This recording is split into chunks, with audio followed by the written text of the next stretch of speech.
seu sucesso. Amados, eu ministrei essa palavra, não no mesmo formato que eu vou trazendo aqui hoje, mas em outro formato.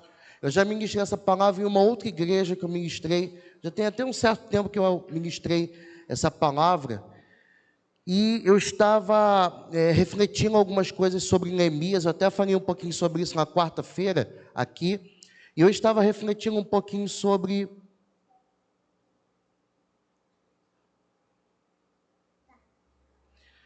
E eu estava refletindo um pouquinho sobre Neemias, né? E quarta-feira eu expliquei aqui como Neemias teve esse grau de importância ao retornar da Babilônia, né? Do cativeiro babilônico direto para Jerusalém.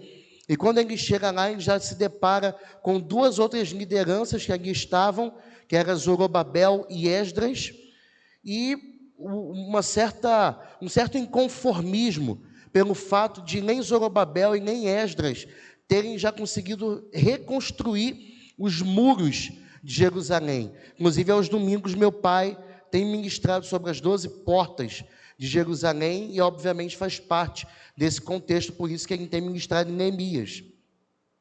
Mas Neemias é um líder de modelo restaurador. Diga assim, modelo restaurador. Modelo restaurador. Mas diga de verdade, homens de Deus. Modelo restaurador. Só as mulheres. Glória a Deus por isso. Pode aplaudir o Senhor. Não tem nenhum infiltrado. Glória a Deus. Então, Neemias é um modelo restaurador. Ele é um modelo de discipulado que nos traz o entendimento sobre identidade e propósito dentro da perspectiva do reino de Deus. Amém? Vamos ler então, por favor, esse texto. Neemias, capítulo 4, a partir do verso 1.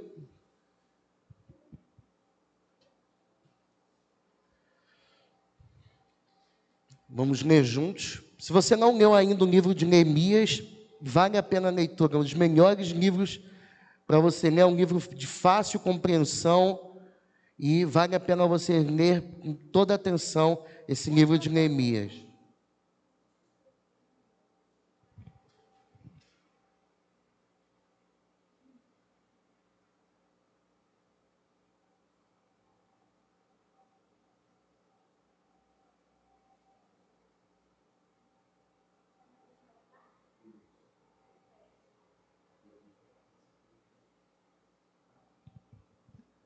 Não, mas você vai ler desde o primeiro. Isso. Vamos lá, o versículo 1 diz: quando Sambalate soube que estávamos reconstruindo o muro, ficou furioso. Ridicularizou os judeus. E na presença dos seus compatriotas e dos poderosos de Samaria, disse: o que aqueles frágeis judeus estão fazendo? Será que vão restaurar o seu muro? Irão oferecer sacrifícios? Irão terminar a obra em um só dia? Será que vão conseguir ressuscitar pedras de construção daqueles montes de entulho e de pedras queimadas? Tobias, o amonita, que estava ao seu lado, completou: pois que construam. Basta que uma raposa suba lá, para que esse muro de pedras desabe. Amém? Amém? Então, voltando lá ao nosso slide. E aí eu começo falando sobre esse tema.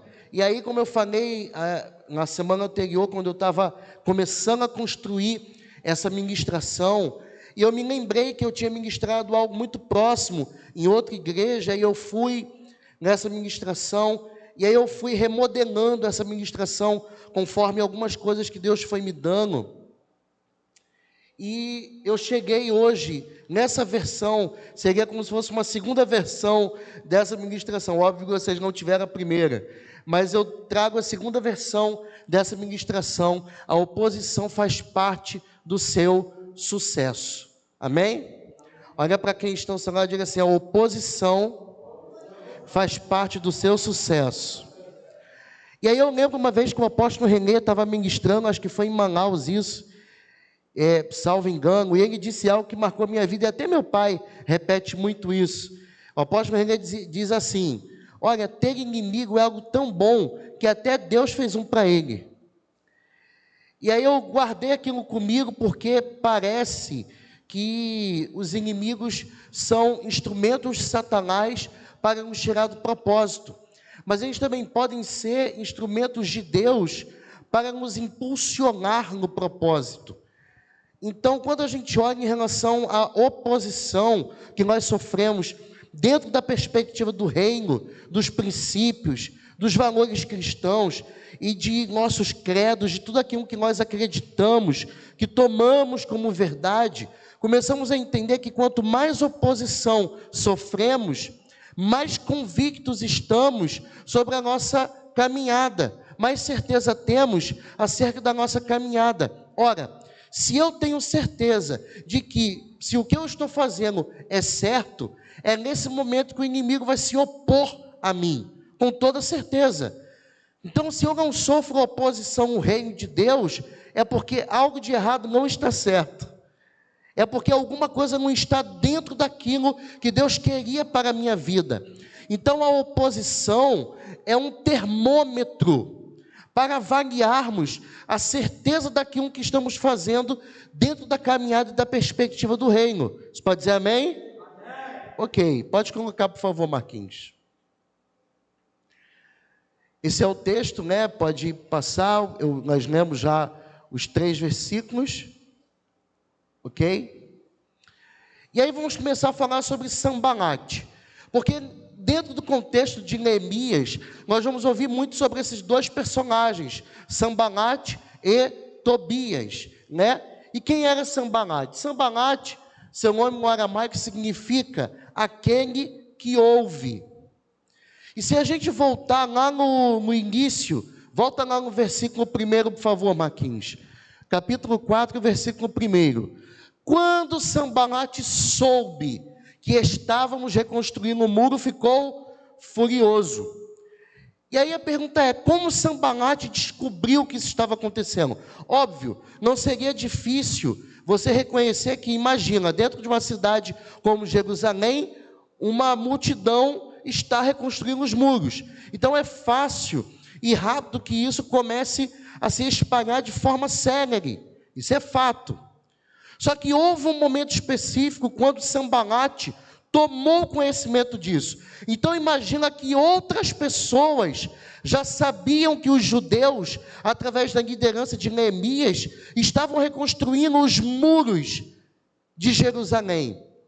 Mas o fato de outras pessoas saberem disso não trouxe nenhum impacto na vida deles. O impacto de fato aconteceu quando uma pessoa em específico soube sobre a reconstrução dos muros, que era Sanbalate. Então, na prática, seria algo mais ou menos assim. Tem pessoas que quando sabem que nós estamos fazendo algo muito grande, aquilo dali se torna indiferente para elas. Porém, existem outras pessoas que quando tomam conhecimento sobre aquilo que estamos fazendo, mediante a direção de Deus, elas começam a se opor a nós. Porque ao se opor a nós... Muito bem, filho, parabéns. Agora o papai já leu isso aqui, agora o papai está falando outra coisa. É aquilo dali que eu estou vendo. Já li o 4. É, nossa, meu Deus. Eu parei no 5. E agora senta aqui, senta. Continua. Senta. Pra cadê aqui? Tá? O que eu estava falando que eu não lembro? Ok. Então existem pessoas que quando elas descobrem, tomam conhecimento sobre um projeto que estamos fazendo, elas passam a se opor a nós. O que nós precisamos entender, como a Bíblia nos ensina, que a nossa luta não é contra a carne, nem contra o sangue, mas é contra principados, potestades, dominadores e hostes da maldade, que é a hierarquia do inferno. Então, quando essas pessoas se opõem a nós, na verdade, elas estão se opondo a Deus. Elas não estão se opondo a nós, elas estão se opondo contra o projeto de Deus. Esse é o caso de Sanbalate. Então, Sanbalate, no aramaico, aquele que ouve. Então, qual é a prerrogativa disso? Pode passar, Marquinhos. Cuidado com quem ouve os seus projetos. Fala para quem está do seu lado aí. Cuidado com quem ouve os seus projetos. Cuidado com quem ouve os seus projetos. Por quê, pastor? Porque nem sempre aqueles a quem pensamos que vão somar conosco, de fato, vão somar. Eu lembro que quando eu ministrei essa palavra em outro ministério, né, tinha um discípulo na época que ele estava aqui conosco, já não está mais, mas ele me acompanhou nesse dia. E quando terminou a ministração, a gente teve um momento de confraternização, e ao irmos embora, o pastor Diego estava comigo também, e aí dentro do carro esse discípulo me perguntou assim: pastor, mas o que eu faço se eu sei que eu já contei algo para alguém que depois eu descobri que eu não deveria ter contado para essa pessoa? E agora, o que eu faço? Alguém para ele falei assim: nada é mais poderoso do que o efeito surpresa. Surpreenda, porque quando nós surpreendemos, nós desarticulamos o inimigo. Quando surpreendemos, quebramos um padrão. Então as pessoas estão acostumadas aos nossos padrões. É que nem sequestro. Vocês já viram um sequestro? Sabe por que a gente hoje tem um índice muito pequeno de sequestro? Porque o sequestrador em si, ele fica muito tempo estudando os hábitos e rotinas de quem ele vai sequestrar. Ele fica muito tempo. Outro dia eu contei aqui, foi, salvo engano, em discipulado, sobre um homem rico que mora em São Paulo, em Santana de Parnaíba, e ele tem muita grana, mora naqueles condomínios de altíssimo padrão, lá em Alphaville, etc., segurança particular, aquela coisa toda. E aí, olha a história, que interessante. Um grupo de bandidos que estavam de olho em sequestrá-lo, alugou uma mansão no mesmo condomínio onde esse empresário morava. Alugou. Fez a locação. Eles passaram 6 meses observando todo dia a rotina desse empresário. 6 meses, todo dia. Depois de 6 meses, em um dia, eles aproveitaram um ponto cego do condomínio, no momento em que o empresário estava fazendo uma caminhada dentro do condomínio, sem a segurança particular, o pegaram, colocaram na mala do carro e saíram do condomínio. Para todos os fins, são moradores, eles não moram no condomínio. São moradores. Botaram lá dentro, saíram, ficaram 1 semana com o empresário sequestrado, até que pagaram lá o resgate. O que significa, pastor? Significa que se a gente não surpreende, as pessoas passam a entender os nossos padrões, e elas passam a responder segundo os nossos padrões, segundo a nossa rotina, segundo aquilo que estamos habituados a fazer o tempo todo e todo dia. Então, cuidado com aqueles que ouvem os seus projetos, porque às vezes aquele a quem você pensa que vai somar contigo é exatamente quem está querendo puxar o teu tapete. Fecha a boca. Cuidado com os Sanbalate, porque tem pessoas que quando ouvem acerca do teu projeto, que o Daniel é indiferente, tanto faz como tanto fez, mas tem outros que quando ouve, quer fazer oposição a você. Quantos estão aqui comigo? Diga amém. Amém. Continua, Marquinhos.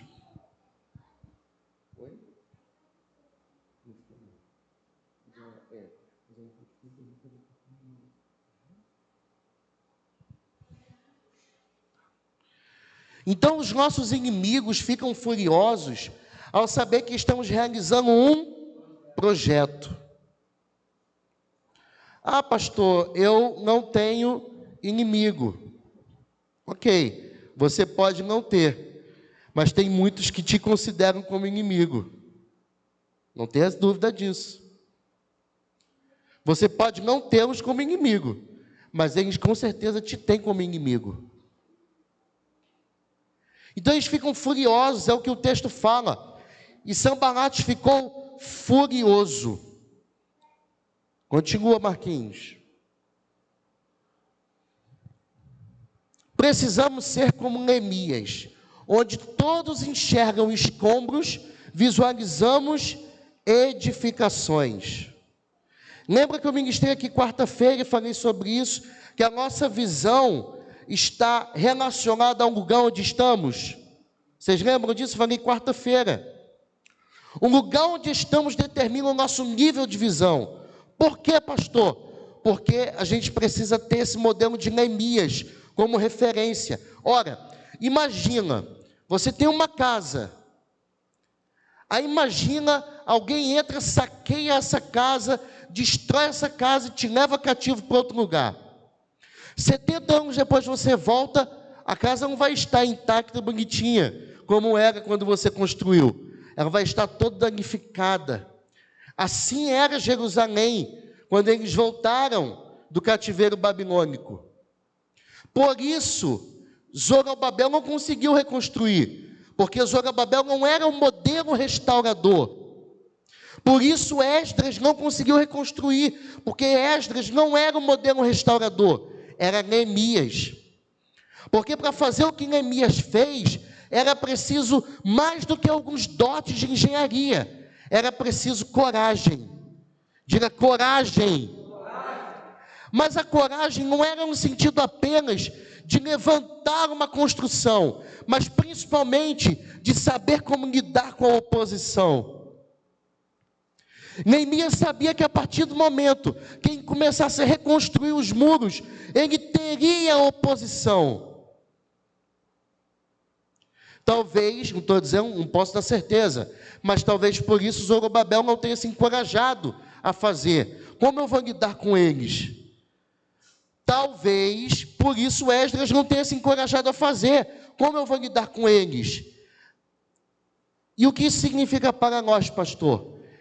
Quem não está disposto a lidar com a crítica, não construirá nada na vida, não levantará nada na vida, não projetará nada na vida, porque quem quer projetar coisa grande, vai ter que aprender a lidar com a crítica, vai ter que aprender a lidar com a oposição, vai ter que aprender a lidar com alguém sempre ali, não vai dar certo, com palavra negativa, vai ter que aprender a lidar com isso. Sabe o que é isso? É inteligência emocional, inteligência espiritual. E hoje eu libero essa inteligência sobre a sua vida, em nome de Jesus.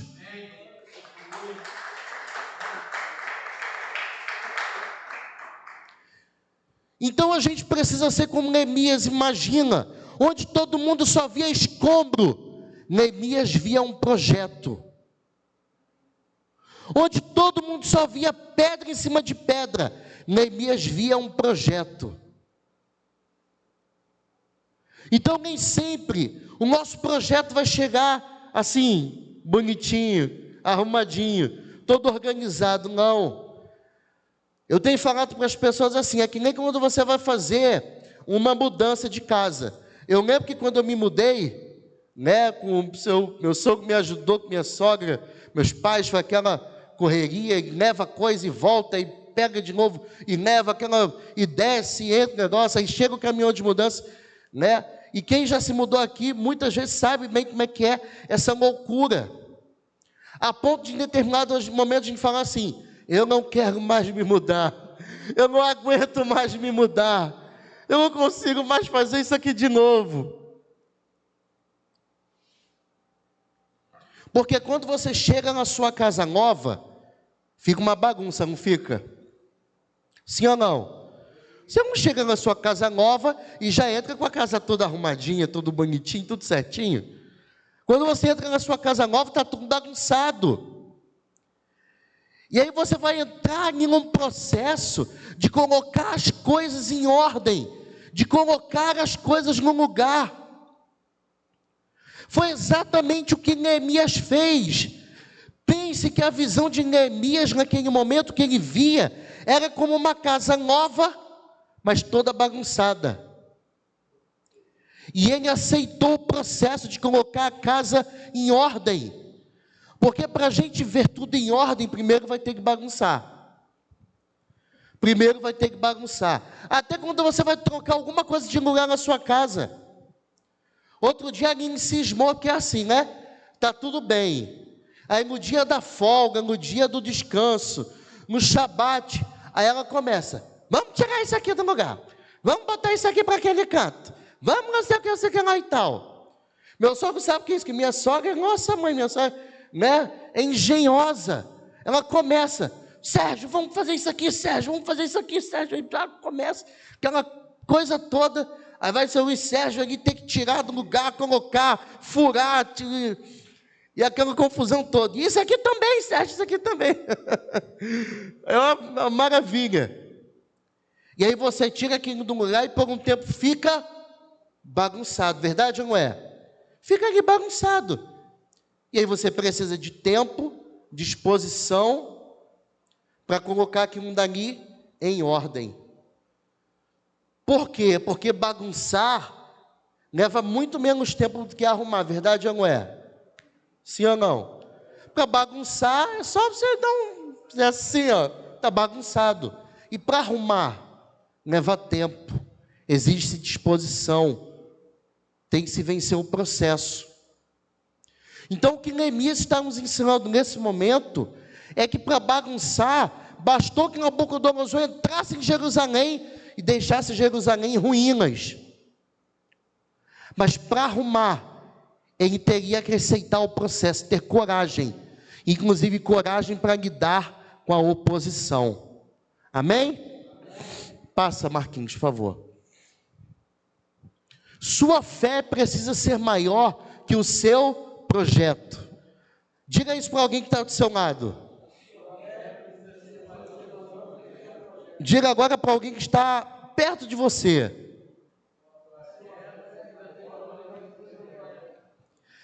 A sua fé tem que ser maior do que o seu projeto. Por quê, pastor? Porque se o seu projeto for maior do que a sua fé, ele já termina antes de começar. Acabou. Agora você vai dizer para você mesmo: a minha fé tem que ser maior do que o meu projeto.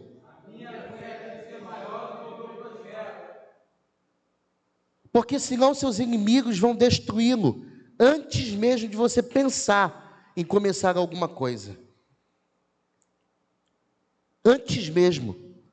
A sua fé tem que ser maior do que o seu projeto. Senão não vai existir projeto. Senão não vai existir sucesso na vida. Quer ter sucesso? Vai ter que ter oposição. Quantos estão aqui comigo? Diga amém. Amém. Vai, Marquinhos. E aí eu pergunto: por que nossos inimigos ficam furiosos quando iniciamos um projeto? Por que a fúria? Diz para mim, qual é o dilema? Se qualquer outra pessoa começa a fazer outra coisa, não tem problema nenhum. Mas se nós começarmos algo, rapidamente a fúria acende. É que nem igreja, né? Se abrir qualquer tipo de comércio, ninguém fala nada. Vai abrir igreja para tu ver. Vai abrir igreja para tu ver. É uma loucura. Você passa a lidar, cuidado, filho. Você passa a lidar com todo tipo de guerra e de oposição. Todo tipo. E aí eu pergunto: por que para nós parece que as coisas sempre são mais difíceis? Verdade ou não é? Você fala assim: pô, fulano fez isso aqui, deu certo, eu faço. Porque o ciclano e tal. E a gente às vezes fica meio que nessa crise existencial, né? Fica nessa crise existencial. Porque para mim é sempre mais difícil. Porque para a gente é sempre mais difícil. Porque no nosso caso o inimigo sempre fica mais furioso. Olha a resposta, Marquinhos. Qual é a resposta?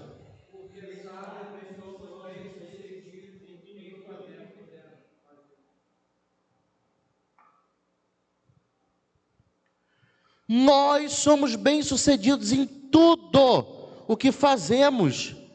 Consagre ao Senhor os seus planos e eles serão bem-sucedidos.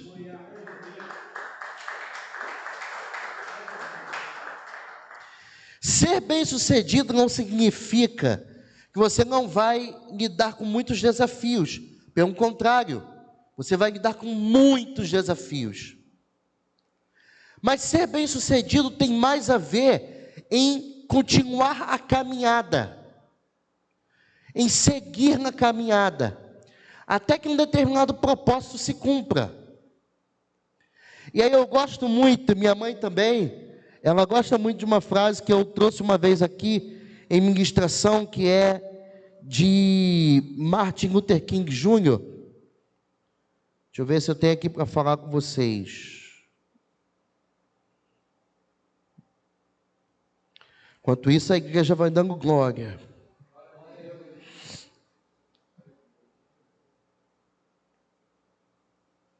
Achei. Tem salvo nos favoritos.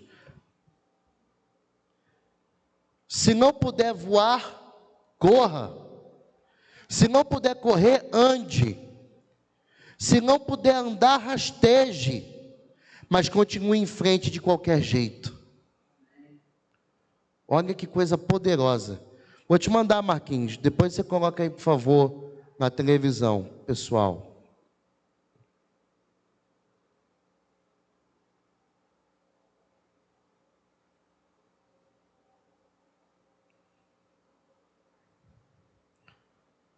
Vê se consegue colocar aí, por favor, Marquinhos. Assim que possível. Então, ser bem-sucedido, estar mais relacionado a dar continuidade àquilo que Deus lhe outorgou, do que a outros aspectos que o mundo caracteriza como ser bem-sucedido. Então, consagre ao Senhor tudo que você faz, e os seus planos serão bem-sucedidos. Você pode dizer amém? Conseguiu, Marquinhos? Não? Ok, pode passar esse slide, aí você volta a tentar, por favor, filho. Vamos lá. Então, qual é a primeira estratégia do inimigo nessa oposição? A primeira estratégia é ridicularizar. Diga assim, ridicularizar. Isso eu estou, obviamente, dentro do texto que nós lemos. Então, a primeira estratégia do inimigo é ridicularizar o projeto, para nos induzir a acreditar ser impossível fazer algo tão grande. Então, eles vão primeiro ridicularizar o projeto. Isso aí vai dar certo. Isso aí, nesse lugar. Aí eu lembro de como foi o começo da Nova Dimensão. Né? Que nenhum de vocês aqui teve a oportunidade de nos assistir desde o começo. Mas eu lembro que quando a gente estava fazendo obra para abrir a Nova Dimensão lá no antigo templo ainda, nossa, vocês não têm ideia. As pessoas passavam assim na nossa frente, é pequenininho, e as pessoas passavam assim na nossa frente, meu pai fazendo obra, minha mãe orando, eu ungindo junto com ela, pequenininho, e as pessoas passavam, olhavam e falavam assim, vocês vão abrir uma igreja aí? Sim. Mas nada dá certo aí, não, vocês sabem disso, né? Deus sabe o porquê eu ainda não era adulto naquela época. Porque, assim, eu sou o tipo de pessoa que quando eu escuto essas coisas, de pessoas intrometidas, eu olho e falo assim, mas eu te perguntei alguma coisa por acaso? Eu te fiz alguma pergunta? Eu não estou perguntando se vai dar certo ou não, se é problema meu, não é seu. Mas sabe por que eu não faço isso? Porque vocês já ouviram a expressão, não toque pandeiro para maluco dançar? Vocês já ouviram isso? Eu não dou corda para quem está sendo usado por Satanás para tentar me atingir e tirar do propósito. É isso também que eu vou ministrar na quarta. Distração, o desafio geracional. Quarta-feira, não falte. Ministração assim, outra das fortes. Porque Satanás é estrategista nisso. Ele rouba o nosso foco, rapidamente. Rouba o nosso foco. Não é rouba, gente. Gente, olha, a palavra rouba não existe. Diga assim, não existe a palavra rouba.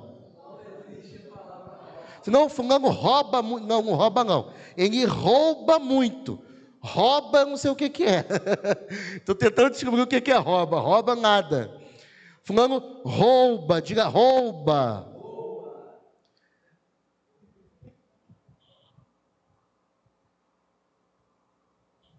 Ok.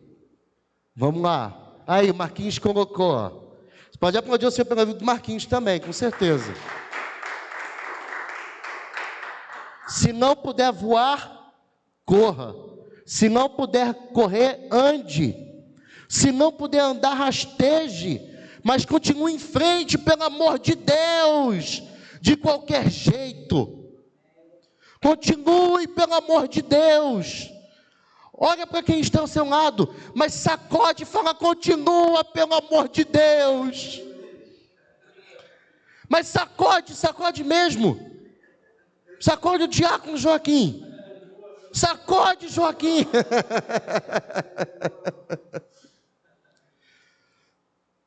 Se não puder voar, corra. Se não puder correr, ande. Se não puder andar, rasteje. Mas continue em frente de qualquer jeito. Diga assim, isso é ser bem-sucedido. Amém? Que coisa. Pode tirar foto, vai lá. Tira foto, vai lá.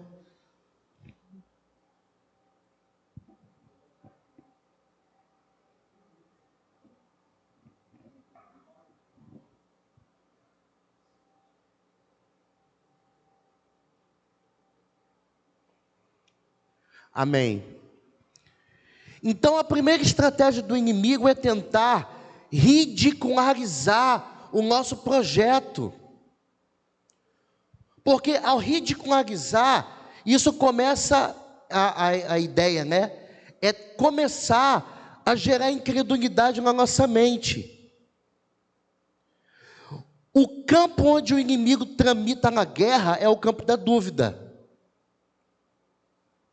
O campo de Satanás na guerra espiritual é a dúvida. No primeiro momento que bater a dúvida na minha mente, Satanás já começou a tramitar. E eu começo a pensar, será que realmente isso aqui, tal? Acabou. Daí a ladeira abaixo.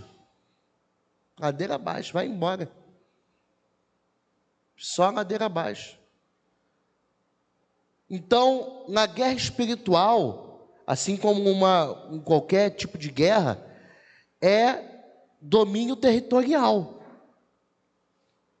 Então você precisa ter o domínio sobre o território da sua mente. Tenha o domínio do território da sua mente. Eu uma vez fiz uma palestra, foi para um outro público, né, de gestores na época e tal, e eu ensinei o seguinte, tem uma técnica que eu chamo de DCD. DCD. Sabe o que é DCD? Duvidar, criticar e determinar. Duvidar, criticar e determinar. Para que serve essa técnica? Toda vez que vier um pensamento estranho na sua mente, você precisa começar duvidando dele. Você fala assim, será que esse pensamento realmente vem de Deus? E aí eu começo a criticar aquilo. O que é criticar? É pensar de forma racional. Porque se você pensar de forma emocional, aquilo daqui te leva... Tem uma estatística muito boa que eu costumo usar também em palestra, que mais de 65% de tudo que a gente pensa ao longo da vida nunca vai acontecer.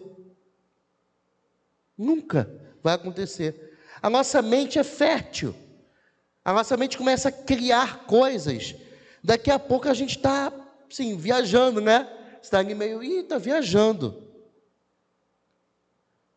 Então, se você imaginar que mais da metade de tudo que passa na sua mente ao longo da vida nunca vai acontecer, tem gente que está morrendo por causa de coisas que não aconteceram, tem gente que está tirando a vida por causa de coisas que não aconteceram. Você entende isso? Isso faz sentido para vocês? Não. Por isso que Jesus disse na Bíblia: por que vocês se preocupam com o dia de amanhã? O dia de amanhã já tem as suas próprias preocupações. A palavra de Deus também diz assim: não andeis ansiosos por coisa alguma. Ora, por que eu vou ficar ansioso sobre algo que ainda não aconteceu?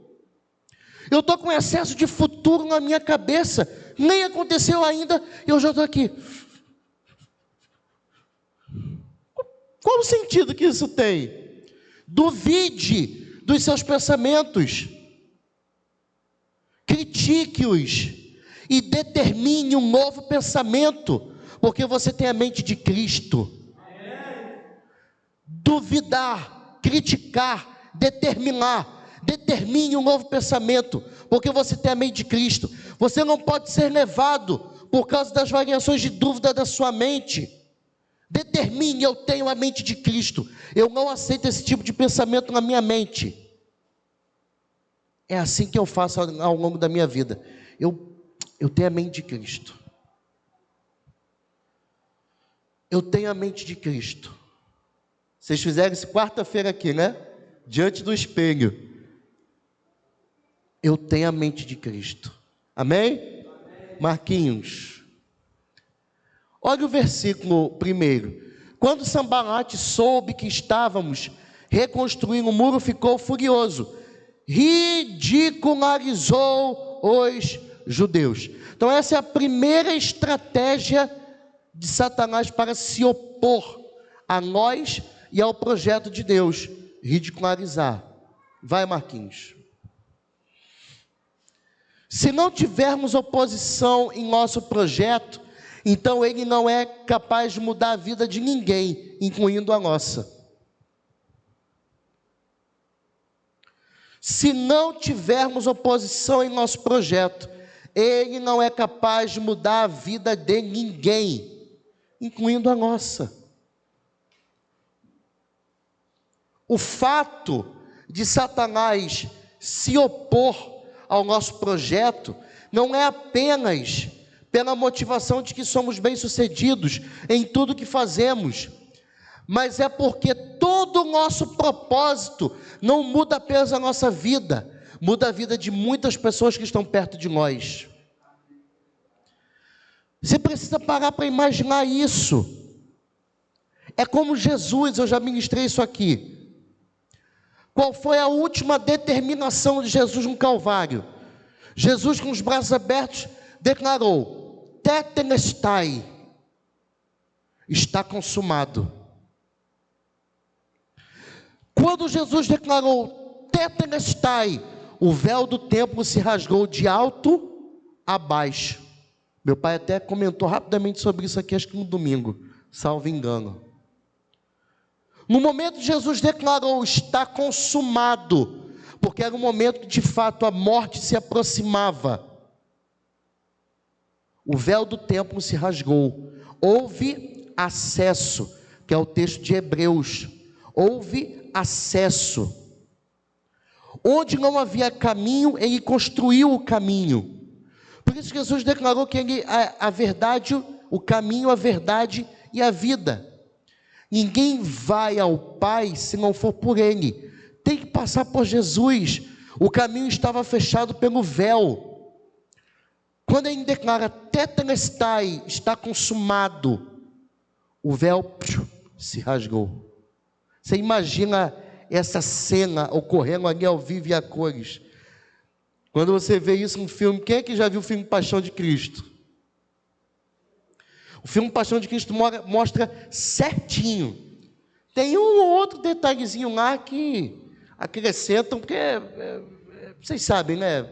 É filme. Então tem um outro detalhezinho aqui que dá uma acrescentada e tal. Mas a maior parte do filme, se não quase toda, é muito fidedigna ao que realmente aconteceu. Vocês veem aqui que o momento fala, está consumado. Aí você até faz o barulho. O véu se rasgou. Por quê? Porque quando Jesus declarou está consumado, ele cumpriu o propósito dele. Mas o propósito dele só faz sentido quando recai sobre nós. O seu propósito só faz sentido quando ele recai sobre outros. O seu propósito não tem sentido só para você. Ele só tem sentido quando ele recai sobre outros. Assim é o meu propósito, assim é o seu propósito. Você pode dizer amém por isso? Amém. Marquinhos. A segunda estratégia de Satanás é lançar incredulidade. Então, primeiro ele ridiculariza. Ironia, dissimulação. Não deu certo? Vamos incredulizar então. Vai, Marquinhos. E na presença de seus compatriotas e dos poderosos de Samaria disse: o que aqueles frágeis judeus estão fazendo? Olha todo o processo. Será que vão restaurar o seu muro? Irão oferecer sacrifícios? Irão terminar a obra em um só dia? Será que vão conseguir ressuscitar pedras de construção daqueles montes de entulho e de pedras queimadas? Ou seja, eu duvido que eles vão conseguir fazer o que estão se propondo a fazer. Eu estou incrédulo em relação àquilo. Vai, Marquinhos. Cuidado para que seus inimigos não venham te convencer de que o que você está construindo possa dar errado. Cuidado, porque Satanás é assim, ele vai na insistência. Moisés nos ensinou acerca, só um minutinho, gente.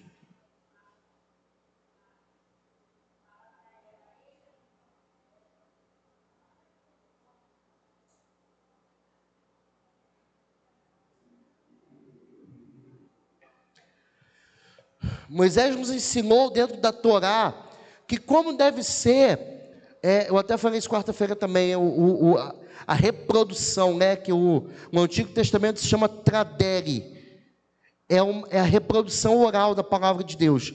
E como isso deve ser feito? Moisés usa a expressão encucarás. E encucarás, você sabe o que significa isso? Repetição.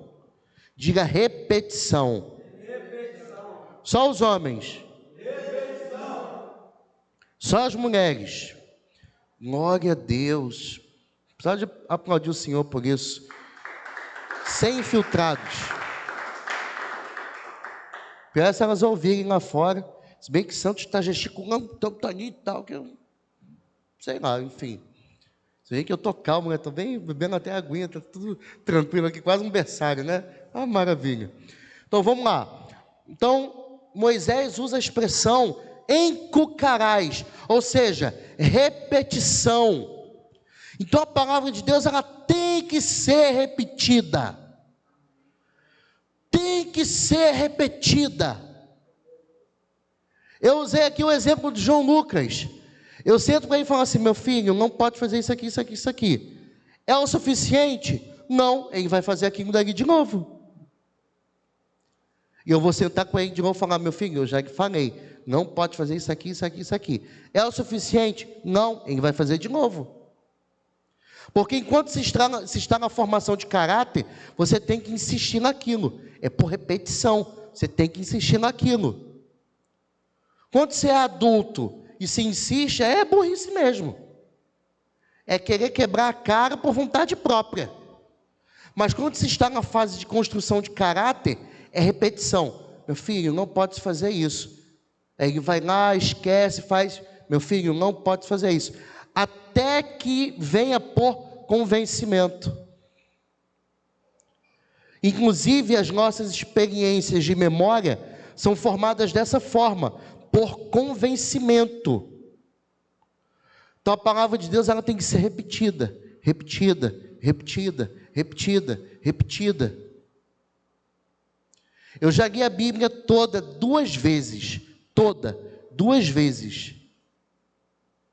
E agora eu leio de forma, vou usar essa expressão, aleatória. Eu não estou lendo ela na ordem, não. Nesse momento que eu estou. Eu não leio na ordem, eu estou lendo ela de forma aleatória. Cada dia eu leio um outro texto específico ali, que o Senhor vai me dando e etc. Mas eu já li a Bíblia toda 2 vezes. E o meu objetivo é fazer isso, sim. Muito mais. A primeira Bíblia, onde eu li a Bíblia toda, pela primeira vez, ela está um caco.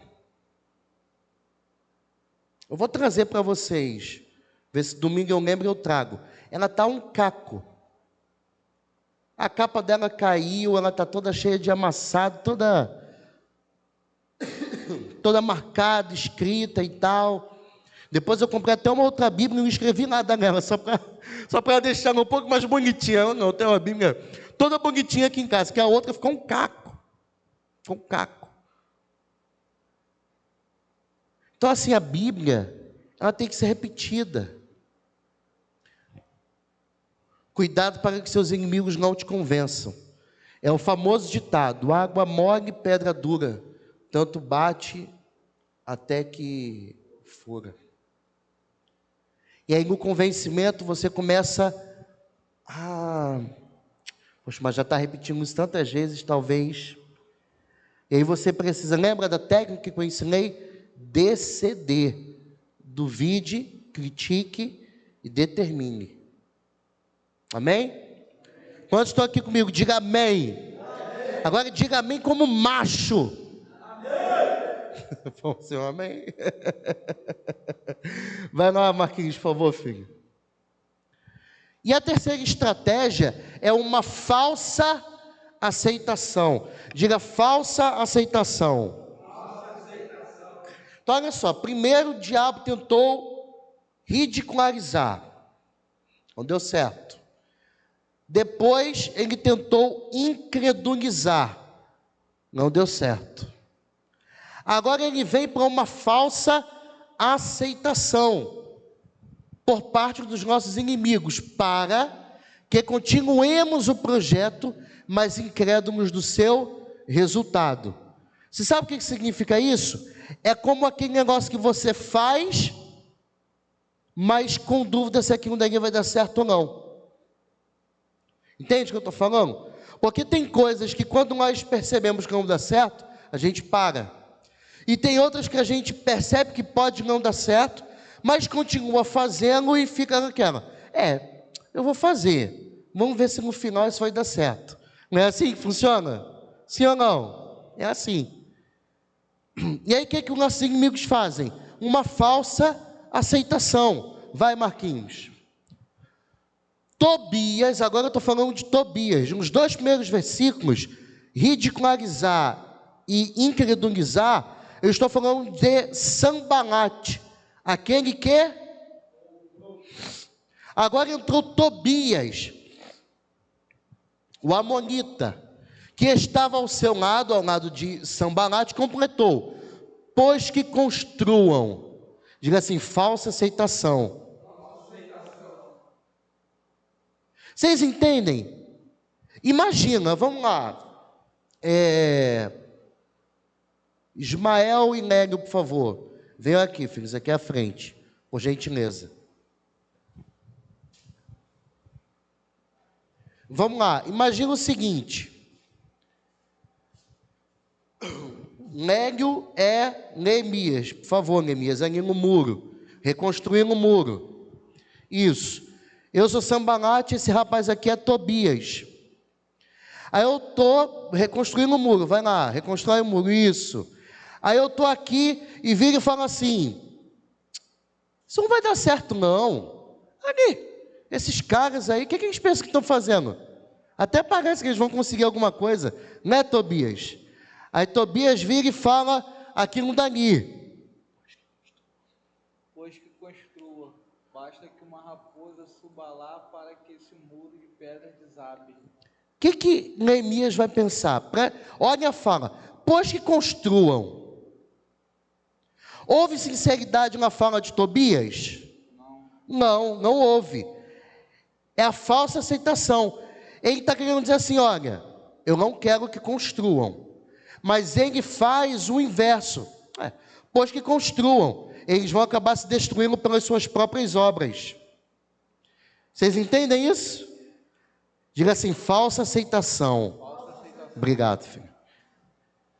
Falsa aceitação. Pois que construam, basta que uma raposa suba lá, para que esse muro de pedras desabe. Quando estou aqui comigo, diga amém. Então, na terceira fase, os seus inimigos vão o quê? Fingir que estão aceitando o seu sucesso. Captaram? Eles vão fingir. Eles vão começar a lidar com você como se eles tivessem aceitado aquilo que você está fazendo. De bom grado. A ponto de quem não tem discernimento espiritual pensar assim: poxa, até ele se convenceu. Não se convenceu nada. Falsa aceitação. Vocês estão aqui comigo? Amém? Marquinhos, por favor. Nesse ponto, a tentativa do inimigo é de nos fazer acreditar que não somos capazes de fazer um projeto e logo qualquer coisa seria suficiente para destruí-lo. Ou seja, a tentativa do inimigo é de fazer com que nós coloquemos em dúvida a nossa própria capacidade de fazer algo bem feito.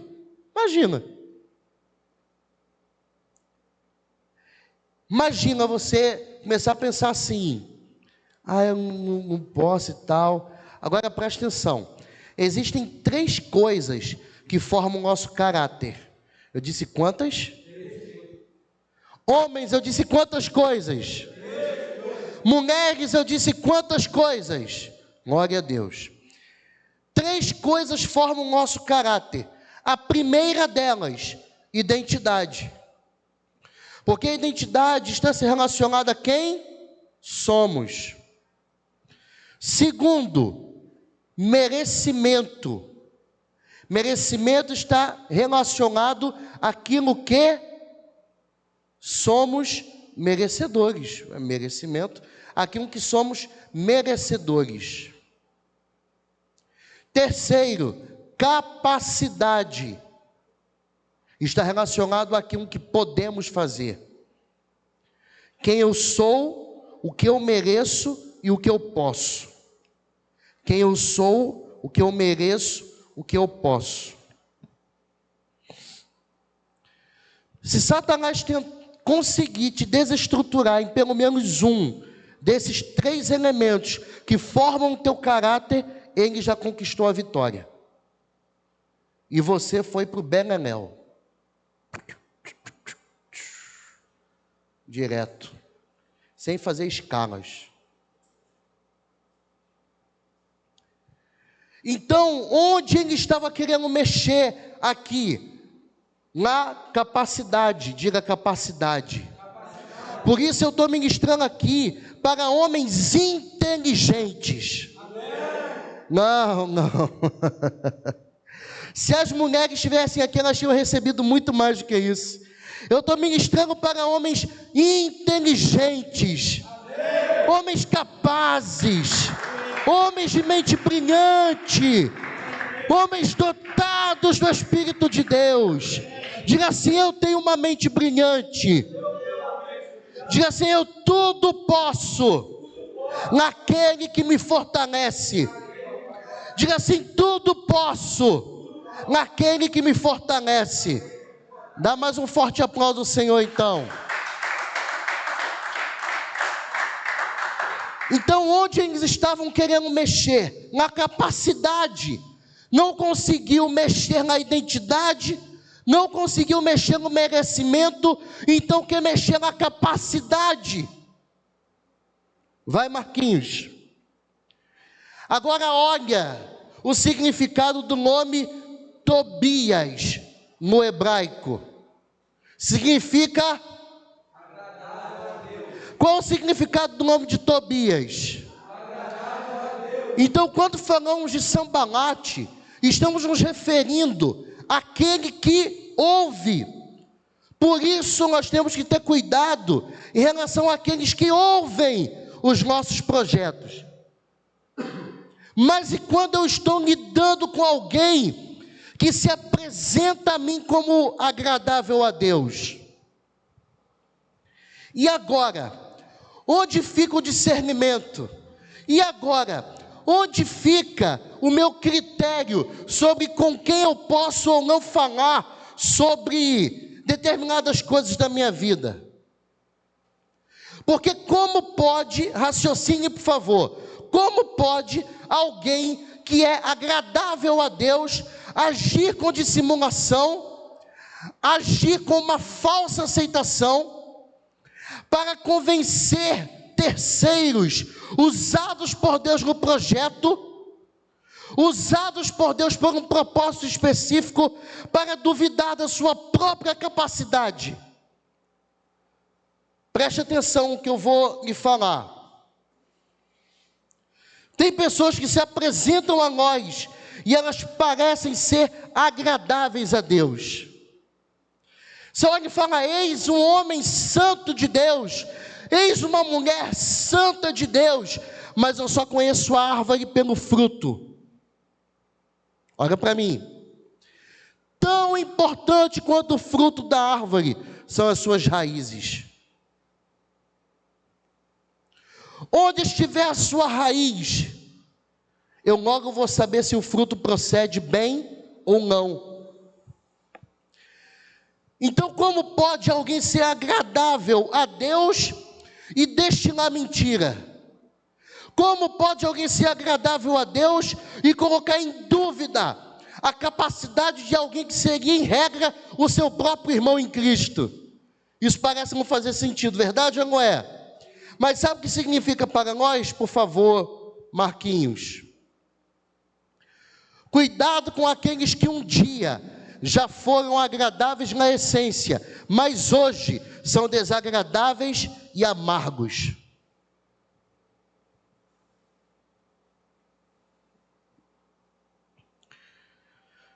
Me diga com quem tu andas, que eu direi quem tu és.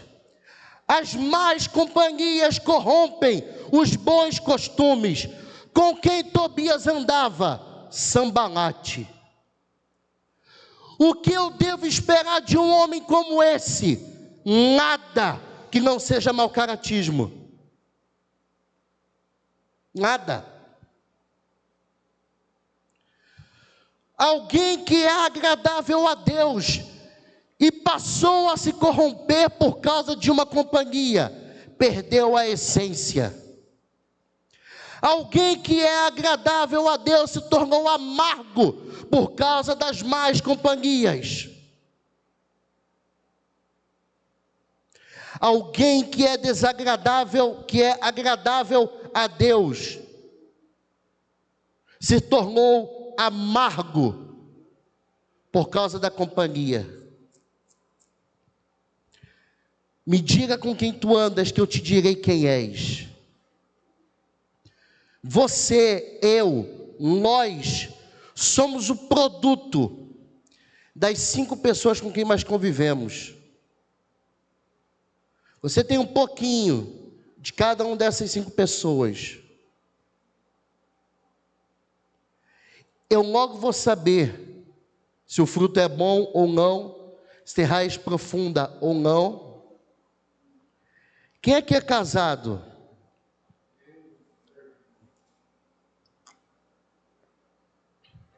Diz para mim se você não aprendeu vários hábitos com a sua esposa depois que casou. Diga para mim se não é verdade. Vou dar apenas um exemplo. Eu nunca suportei camarão. Eu não suportava camarão. Casei com a Aline, eu ia até para rodízio de camarão em Niterói. Eu e ela, Diego e Daiane. Camarão, hoje eu não posso, infelizmente, desenvolver uma energia severa. A camarão, né, até já comentei com alguns aqui, desenvolvi uma energia severa a camarão para uma tristeza infinita, porque eu amo camarão. Mas eu não suportava, não poderia nem ver o camarão. Isso eu estou dando apenas um exemplo. Então a Bíblia é clara que as más companhias corrompem os bons costumes. Um homem agradável a Deus andando com um fofoqueiro, aquele que ouve, não é? Aquele que ouve. E convenhamos, homem fofoqueiro é uma desgraça. Verdade ou não é? É a pior coisa que tem. Porque mulher fofoqueira já é ruim. Já é ruim. Homem fofoqueiro, nossa mãe, tem como não? Enfim. Então cuidado, porque tem pessoas que elas já podem ter sido agradáveis, mas se corromperam na essência, se tornando pessoas amargas. Amargas. Se corrompeu na essência, se tornou amargo. Se tornou alguém a quem a gente, às vezes, até prefere evitar a companhia, a proximidade, porque é uma pessoa amarga. Uma pessoa amarga. Quantos estão entendendo isso? Diga amém. Marquinhos, por favor, filha. Diga assim: a oposição é o combustível da fé. A oposição é o combustível da fé. Mais uma vez, por favor, homens de Deus. A oposição é o combustível da fé. Lembre-se, a sua fé tem que ser maior do que o seu projeto. Senão não existe projeto. Marquinhos. Todo projeto parece loucura, até o dia em que ele se cumpre.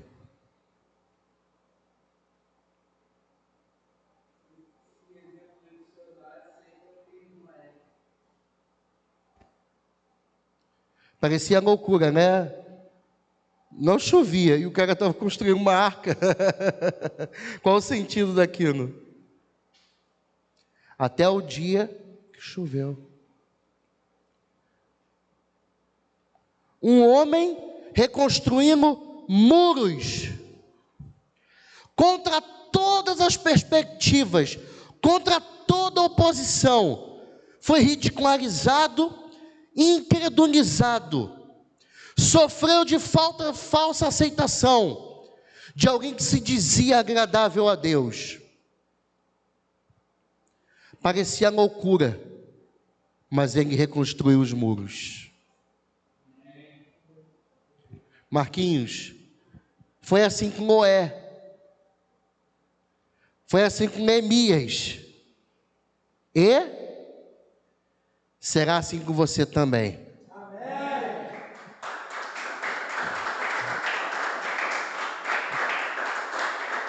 Diga assim: será comigo também. Será comigo também. Diga assim: o meu projeto parece louco, O projeto parece louco, mas quando ele se cumprir, todos saberão que a boa mão do Senhor sempre esteve sobre a minha vida.